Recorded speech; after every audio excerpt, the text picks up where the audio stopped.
The average college student graduates with $37,000 in student loan debt. And if you've opened social media in the last couple of months, you've seen countless videos that they are struggling to even get noticed in this job market. Most of them end up either applying to thousands of job openings to even get a response, or working in fast food restaurants along teenagers to get by.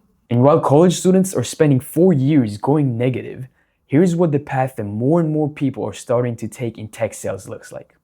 Where in the first year, very conservatively, you can make $80,000, then $150,000, and $180,000, and $220,000 your fourth year. That's $630,000 in 4 years when they should be graduating and starting to look for jobs. And not only have they just started to make a little bit of money now, but the whole time they got paid to learn the most important skill in any business. And they can then take that skill to just use that as job security for the rest of their life, because sales is clearly not going anywhere in this AI age. Or they can then take that and the money to start their own business. But either way, they just went from paying to learn general education about gender study in a class to getting paid to learn the most important skill in any business. But here's the part that really gets me. It's not just the time, it's not just the money, it's the fact that all those things that you learn for 4 years, the essays, the group projects, every little thing has nothing to do with what hiring managers are actually looking for when they're deciding who to hire. Because the reality is, for sales, when there is no major for it in college, they're looking for very specific qualities that chances are you already have. That's exactly why so many people are able to do this, because you learn those things through sports, through jobs, through every hard conversation that you've had. And the problem is not that you don't have what they're looking for, it's just that you don't know how to showcase it. That's literally the entire game, just learning how to position yourself. Knowing exactly what they want to see and how to show it to them without them ever even looking at your resume, let alone applying to 500 jobs. And I know this works because I've seen it time after time again. Bilal went from making $40,000 a year trying to figure out what to do in customer service because he realized he doesn't want to be in law school, to changing this one thing and going from 3 months of not even getting interviews to landing a $120K OTE role with multiple other offers. Bruce broke in a 19 to a 90K OTE role, and Jace used the exact same method as both of them at 18, straight after high school, to break into acquisition.com. I have an 18-year-old who's on the team right now, on my team, 18. And I'm seeing Zach, who literally just started a couple of weeks ago at 18 years old, and he's already about to get an offer. And it is so obvious at this point that it's not just luck, because everybody who's doing this are able to see these results. So I'll jump into everything now, but just for context, my name is Eitan Aylon. I broke into tech sales at 18 years old, one day after I finished high school. Literally went to prom straight from the office, became an account executive in 5 months when I was still 18, contributed to over $400,000 in annually recurring revenue, and then I left all of that to start Skip to Sales and help other people do the exact same thing. And this is literally all that I do now. And in this video, I'm going to break down exactly why young people with no experience are bidding out college grads for these roles and how you can do the same. We're going to go over what companies actually look for, how to position yourself without a degree, and why being so young actually plays in your favor if you use it the right way. So if you're thinking about skipping college, or if you're already out and you're trying to figure out your next move, do not let your short attention span win and not allow you to get to the end of this video. And the first thing that you need to understand is that the interview is really only half the game. And the first part of it is actually getting there in everything that you do before. When on TikTok, I've seen so many videos when college grads apply to 500 applications, they get 30 responses, 10 interviews if they're lucky, and then 1 offer. And it's literally the norm run. It's what every single person is doing. And they're doing that after 4 years of school and $37,000 in debt. So many of them just end up in retail jobs anyway. So it is clear that that degree didn't just open more doors, and it was a way to stall for 4 more years without realizing. And this is what it means for you. Because what this means is it's not a matter of the credentials that you have. It's literally just the strategy that you need to use And instead of playing the same game and trying to just do it more, you need to play a completely different one. And I'm not gonna talk about this again, but like you saw, when you're able to switch that strategy, it's clearly not luck and it's a pattern, and it's telling you that it's not about your resume or your degree, it's all about your strategy. Because if it was about the resume, that's where college grads would actually see something different.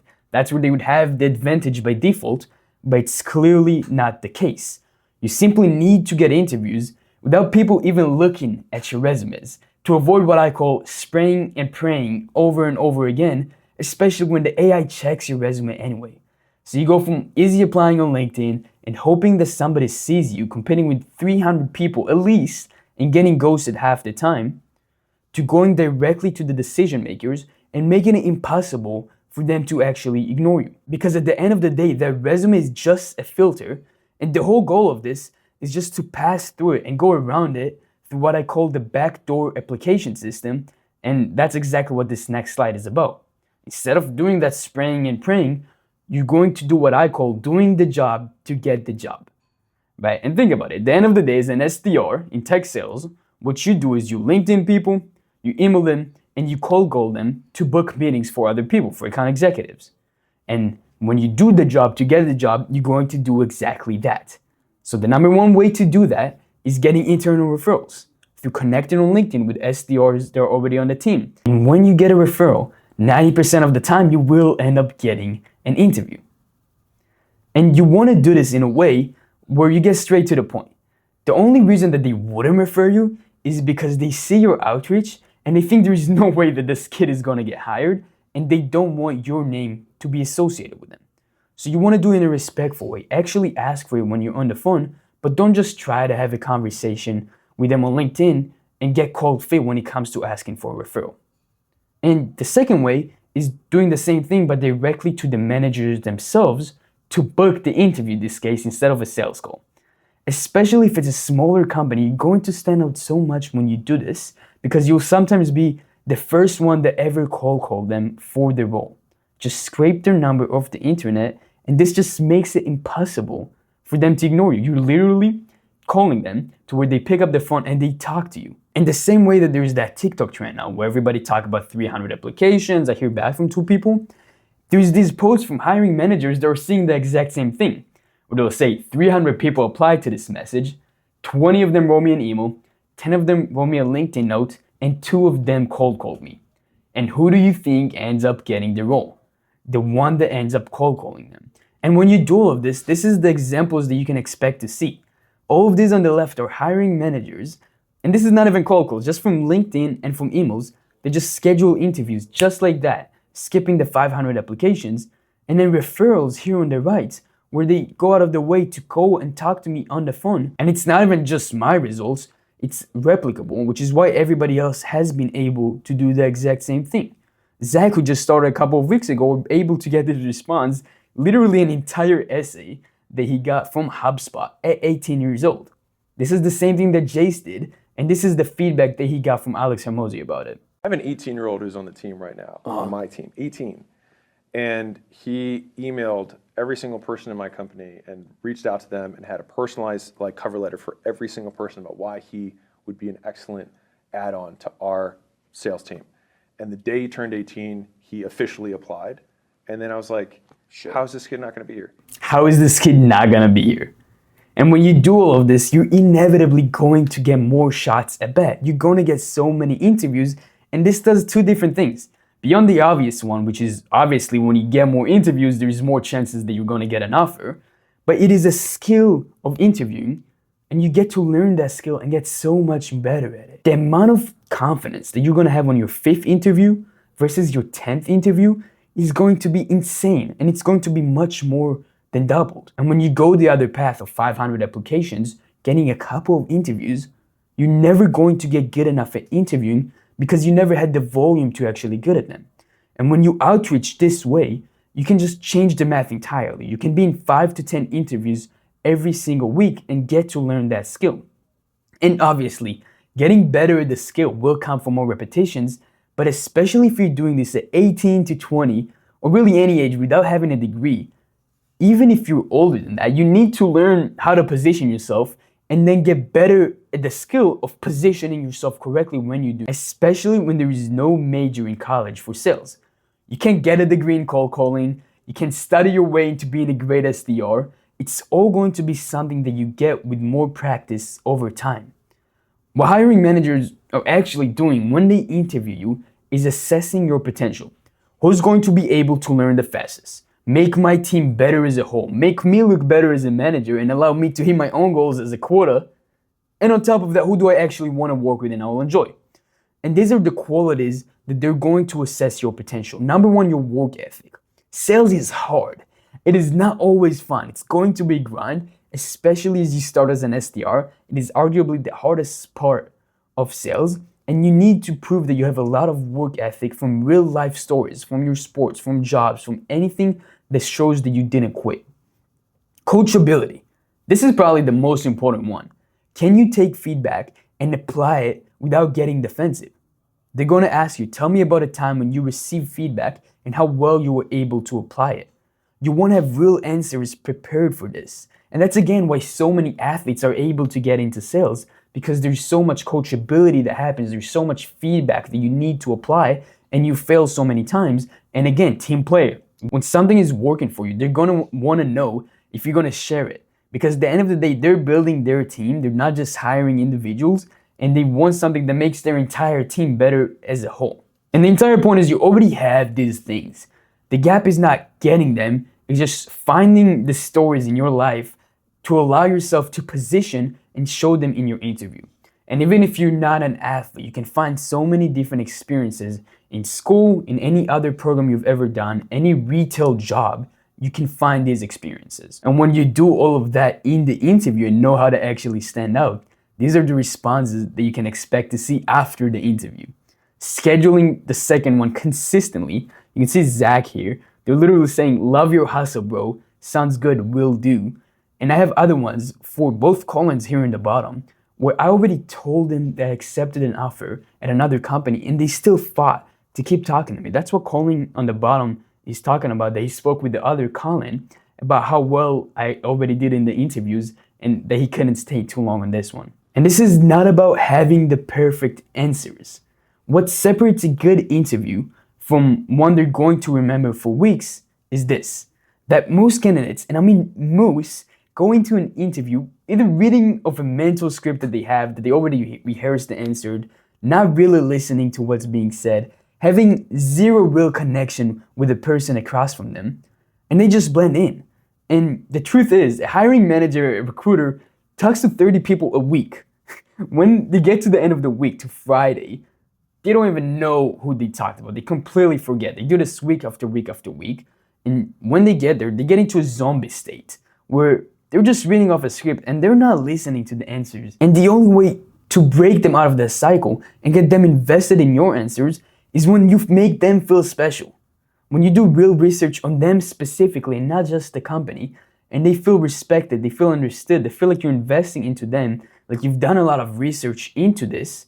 So it is only right for them to be invested into you back. And when you understand this basic human psychology, the people remember how you make them feel and not just what you said, because you're going to need this for sales too. So one, you're making them feel special, but they feel like you're going to make your prospect feel special when you get into it. They're going to remember you. And when you do all of that while being 18, they will never forget about you.